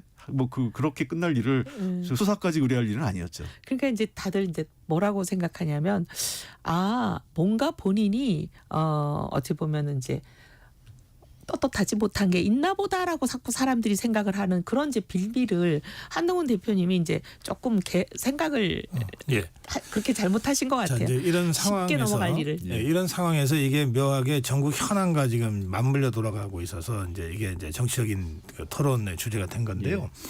12월 10날 그 김건희 여사 특검법 세 번째 재의결이 예정돼 있는데요. 어떻게 예상하세요, 홍익표 의원?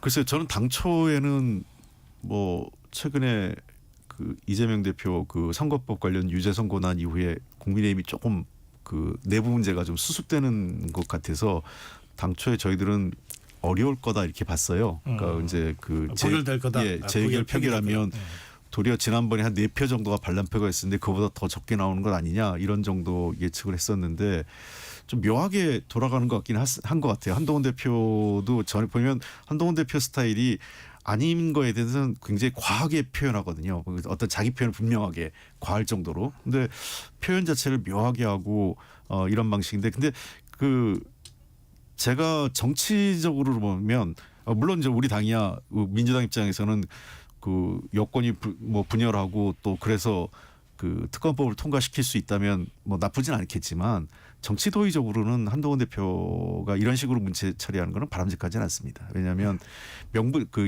이 정치라는 건 그래도 명분이 있어야 되는데 예를 들면 김건희 여사 특검법을 국민이 요구하니까 해야 되겠다라고 얘기하는 게 맞죠. 전공법으로. 근데 이거를 뭐 당원 게시판 문제와 연계돼 가지고 일부 그 친한계 쪽 인사들이 그거와 연계해서 한다면 제가 보기엔 개도 그럭도 다 놓친다. 명분도 없고 실리도 없다 이렇게 보입니다. 예. 근데 이제 그 김건희 여사 특검법에 관련해서 민주당은 국민적 요구라고 말씀하시는데 그 지난 토요일 날 광화문 집회도 보시면 아시겠지만 민주당은 10만 명이라고 주장하시는데 경찰 신고는 12,000명이잖아요. 어떻게 보면 이게 이제 국민적 요구라고 말씀하시기에는 많이 역부족이다. 일부 민주당 지지자들이 원하시는 거는 맞는 것 같아요. 그렇지만 지금 아까 얘기했던 도이치모터스 같은 것도 사실 문재인 정부도 결국 그렇게 열심히 수사하고도 아무것도 혐의점을 입증하지 못했던 그런 문제를 또 특검이라는 걸로 정쟁의 소용돌이를 만들어서 지금 중요한 민생 문제들이 그렇게 되면 또 다 빨려 들어가는 블랙홀이 되지 않겠습니까? 저는 그게 국가를 위해서도 좋지 않다라고 생각하고 이제 말씀하신 이제 홍익표 전 의원님 말씀에 제가 동의하는 거는 한동훈 대표가 만약에 정말 그런 일 때문에 이 문제에 대해서 입장을 바꾸거나 친한계 이탈표가 나오거나 하면 저는 한동훈 대표의 정치적인 미래에도 상당히 큰 타격이 있지 않나 싶어요. 왜냐하면 국민들 보기에는 명분 없이 어떻게 보면 자기 자신의 방어용이라고 국민들은 생각하실 텐데 방어용으로 이 문제를 입장을 바꾼다. 그러면 본인에게도 상당히 어려움이 있을 것 같아요. 받으려면 그 정확하게 내가 제3자 특검안으로 해서 수용하겠다라고 입장을 분명히 밝히는 게 맞죠. 알겠습니다. 자, 이제 마지막 주제인데요. 이 명태균 씨 논란입니다. 근데 이제 워낙 많은 사람들이 명태균 씨 녹취와 관련해서 이제 이름들이 나와가지고요. 뭐 윤석열 대통령, 김건희 여사 이름이 제일 먼저 나온 다음에 이준석 의원 이름 나오고 김종인 전 위원장 이름 나오고 뭐 쭉 해서 그걸 다 우리가 지금 정리할 수는 없을 것 같고요. 최근에는 이 오세훈 시장 관련된 논란들이 좀 자꾸 제기되고 있습니다. 오세훈 시장 측에서는 상당히 적극적으로 지금 반박도 하고 있고 해명도 하고 있습니다. 요산을 중심으로 해서 이 명태균 씨 사건이 이게 정치의 사법화, 이게 사법인데 아주 참 불쾌한 어떤 사법의 블랙홀로 지금 빠져들어가는 듯한 느낌도 있어요. 이 부분을 마지막 주제로 해서 짧게 토론하겠습니다. 명태균 씨 문제가 처음보다는 점점점 좀 커지는 느낌이 들어요. 아까 그 사회자께서 말씀하신 것처럼 뭐 여권의 고인사들이 대부분 다 연루돼 있는 것으로 지금 나타나고 있고, 근데 최근 들어서 사실은 저는 오세훈 시장은 그렇게 큰 문제가 없으리라고 생각을 했는데 엉뚱하게 오세훈 시장이 제일 먼저 어쩌면 잘못하면 법적인 심판을 제일 먼저 받을 수도 있겠다 이런 우려가 되는 게, 일단은 다른 분들은 뭐 그 여론조사에 도움을 받았다 이 정도 나왔지만 지금 이제 어쨌든 돈을 간 게 지금 정황이 나오기 시작했거든요. 그러니까 어쨌든 뭐 아직 일방의 주장이니까 일방의 주장에 따르면 이 여론조사를 10차례 이상 도움을 받았고 그 대가로 한 3천만 원 얼마를 지금 그 계좌를 보냈는데 제3자가 보낸 거거든요. 그러니까 제3자를 통한 뇌물 그 정치자금법 문제가 되는 거죠. 이분이 그 오세훈 시장에 이제 오랫동안 이제 후원했던 분 중에 한 분이고, 그러니까 오 시장은 근데 자기는 처음에는 이제 오세훈 시장은 전혀 모르니라고 했는데 똑똑 7억이 그 돈을 주신 분이 오세훈 시장한테 얘기 듣고 왔다 이런 얘기를 또 하면서 이게 자꾸 점입가경으로 들어가는데, 불가피하게 저는 돈이 오고 간 정황이기 때문에 이 돈이 진짜 오세훈 시장을 위해서 대신 준 건지 아니면 그렇지 않은 건지를 수사기관이 빨리 밝히는 게 맞다 이렇게 보입니다. 저는 이제 그 여론조사 관련한 거 뭐 아까 김건희 여사님 대통령 이름 다 빼고 지금 여론조사 관련해서는 두 가지 유형의 문제가 지금 이 명태균 씨를 중심으로 섞여 있는 것 같아요. 이제 두 번째 유형은 뭐 얘기할 시간이 있으면 하겠지만 첫 번째 유형은 오세훈 시장의 경우는 제가 보기에는 이거는 그랬을 가능성은 없어 보입니다. 왜냐하면 미공개 여론조사를 조작했다는 거잖아요. 미공개 여론조사는 당원들에게 심지어 문자도 보낼 수 없는 미공개 여론조사. 그걸 보냈다가는 바로 선거법에 처벌받기 때문에.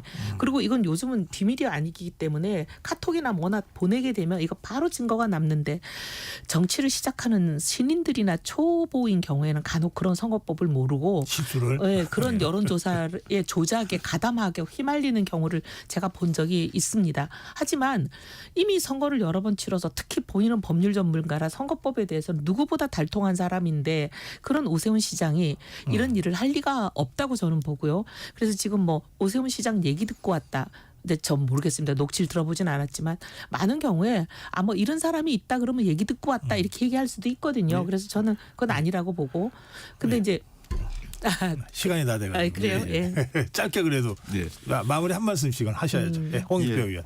하여간 저 정치권이 이런 명태균 씨 문제로 더 복잡하게 가지 않게 그 빠른 시일 내에 저는 수사해서 그 사실관계를 좀 밝혔으면 좋겠습니다. 네, 사실 정치가 내부 자정 기능에 의해서 이런 사람들이 퇴출되고 더 이상 발을 못 붙여야 되는데 이게 수사기관까지 갈 수밖에 없게 된 것은 굉장히 유감이지만 이왕 이런 일이 일어났다면 저는 이번에 철저하게 진실을 규명해서 다시는 이런 사람들이 정치권에 얼씬도 못하게 했으면 좋겠습니다.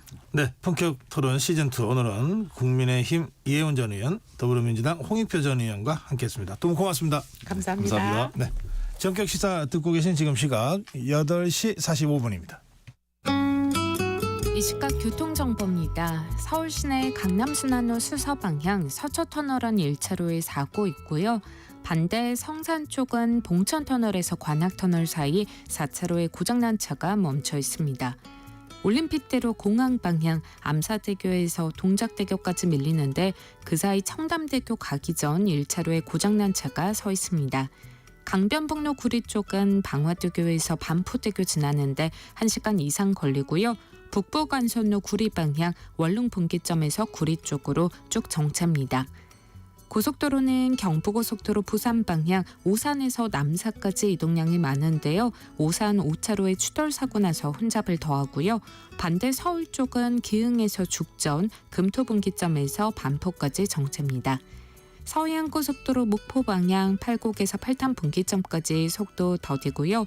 영동고속도로 강릉 방향은 반월터널에서 부곡까지 정체, 이후 용인에서 양재 쪽으로 속도 내려갑니다. KBS 교통정보센터 서휘영입니다.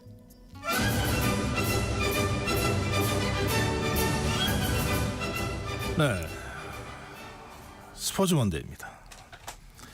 KBS 김한수 기자 함께하겠습니다. 김 기자 어서 오세요. 네, 안녕하세요. 그 프로축구요. 네. 그 리그가 여러 개 있죠. 네, 여러 개 있습니다. 몇 개 있습니까 리그? 우리가 이제 일반적으로 경기를 치르는 건 4부 리그까지 있습니다. 4부 리그요. 네.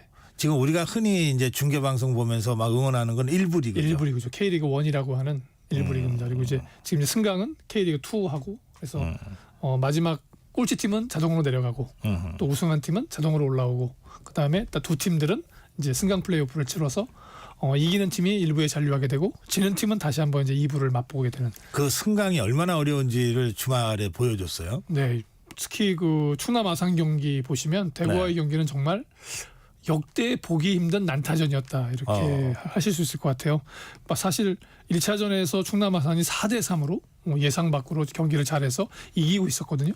그래서 비기기만 해도 이제 1부 리그에 갈 수 있다. 그런데 이제 대구에서는 이제 외국인 선수를 처음에 한 명만 내보냈어요.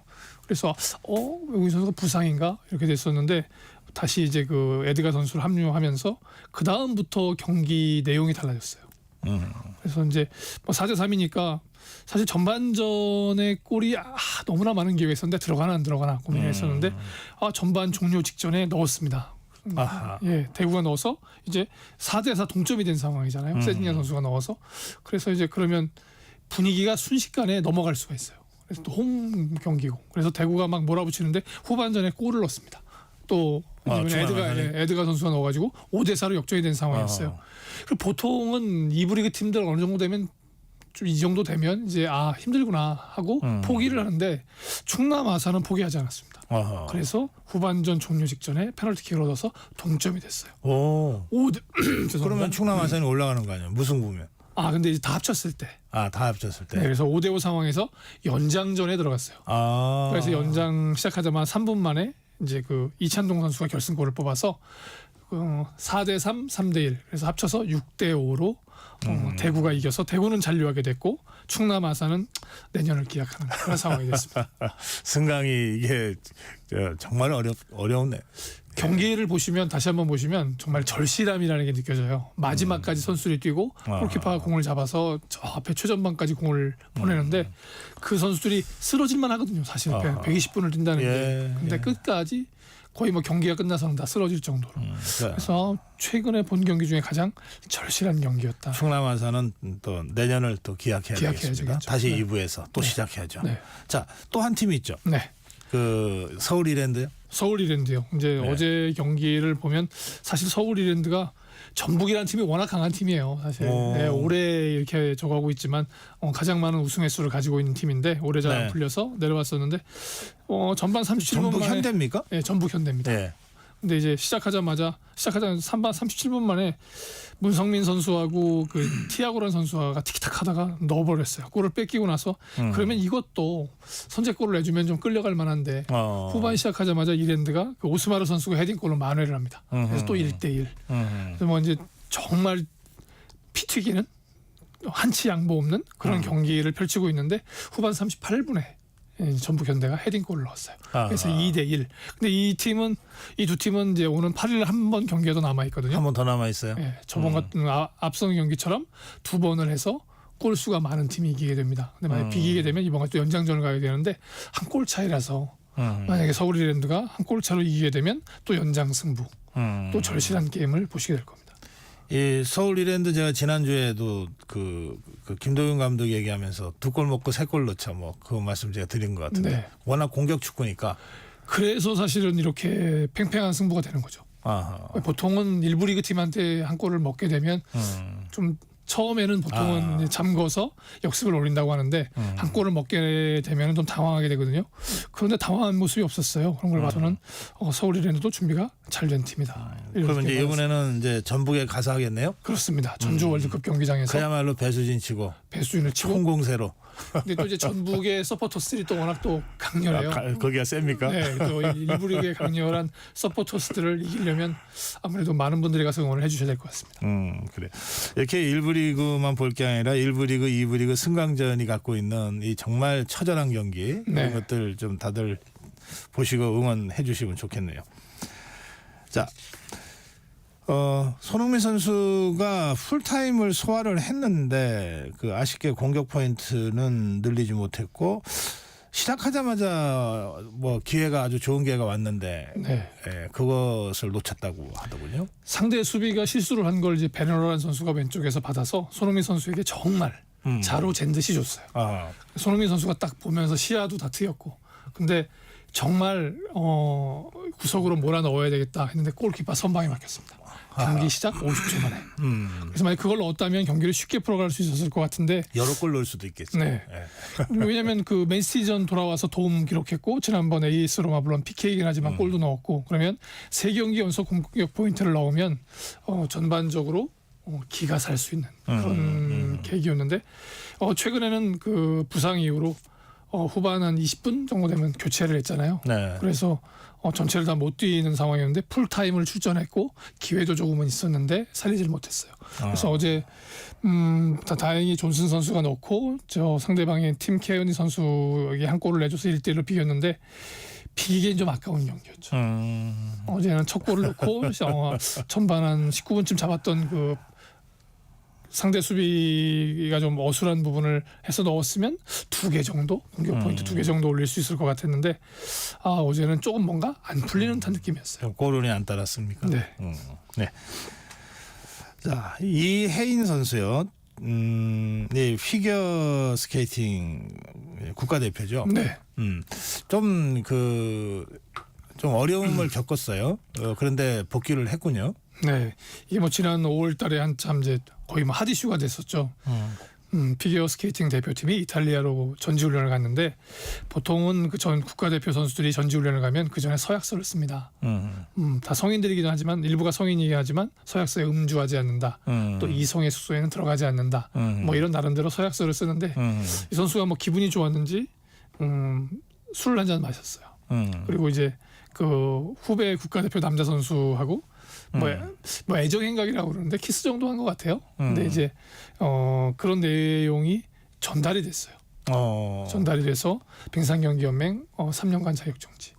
또 대한체육회도 스포츠공정위원회에서 3년간 자격정지. 3년 자격정지면은 사실상 선수 생명이 끝난다고 봐야 되지 않나요? 그렇죠. 왜냐하면 이제 2026년에 당장 동계올림픽이 있는데 거기 나갈 수가 없잖아요. 그래서 이 선수가 징계 가처분 신청을 냅니다. 그래서 서울 동부지법에서 인용을 해줘서 국가대표 경기에 출전하게 됐고 이번에 뭐 우리가 보통 여자 피겨 같은 경우에는 쇼트 프로그램, 그다음에 프리 프로그램을 하게 되는데 쇼트에서 한번 넘어지면서 10위를 기록했어요. 근데 프리 프로그램에서 만회를 해서 전체 5위를 기록했습니다.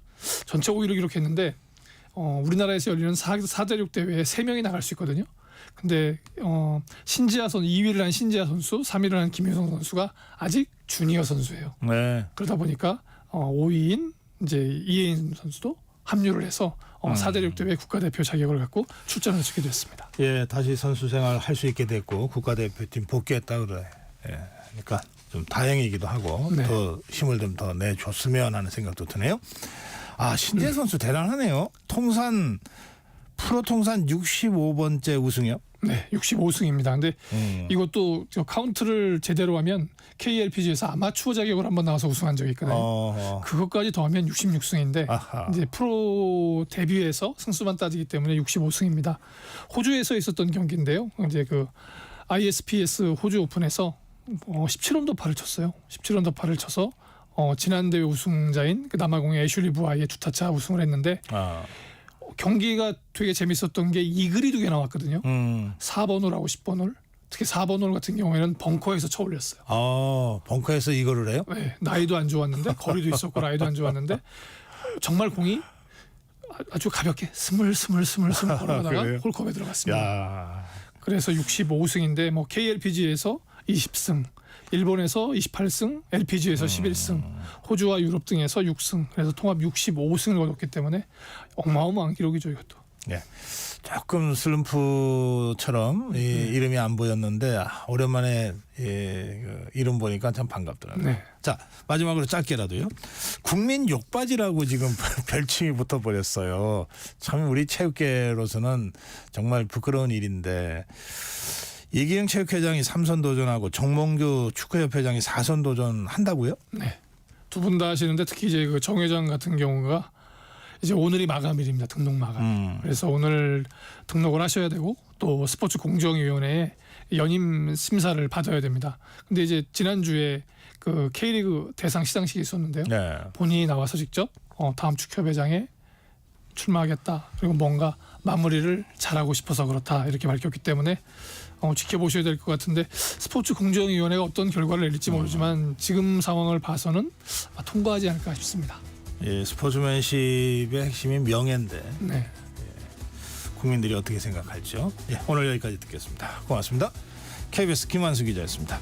12월 2일 월요일 전격 시사 오늘 여기서 인사드리겠습니다. 내일 아침 7시 20분에 여러분 다시 뵙겠습니다. 고성국이었습니다. 건물이 밀집